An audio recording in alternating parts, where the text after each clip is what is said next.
Nous vivons sous le même soleil que des êtres en tout point pareils, qui partagent leur existence entre l'espoir et la souffrance.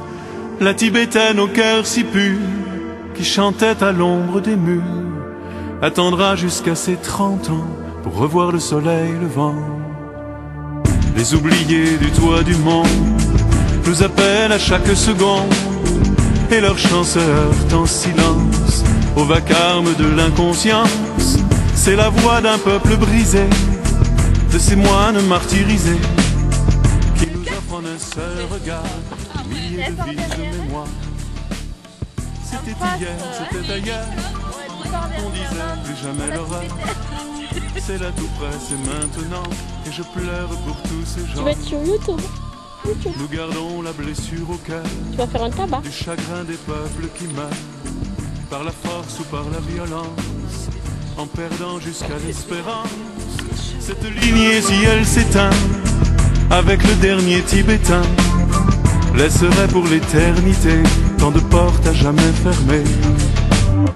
Les oubliés du toit du monde nous appellent à chaque seconde, mais leurs chants se perdent en silence au désert de l'indifférence. C'est la voix d'un peuple épuisé, de ces femmes paralysées, qui revivent en un seul regard tout ce que leur cœur a pu voir. C'était hier, c'était ailleurs, on disait c'était une erreur.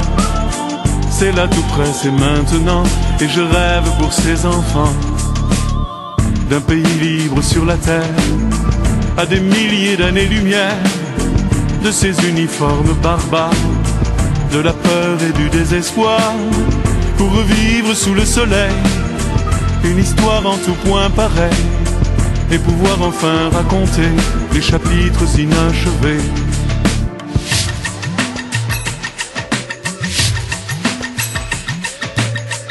Il est dit que jamais la flamme de la vérité dans nos âmes ne peut s'éteindre tout à fait, et qu'elle nous éclaire en secret comme du miel sur les blessures.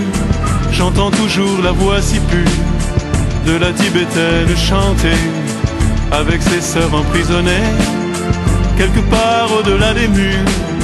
J'entends toujours la voix si pure de la Tibétaine chanter leur espoir en la liberté.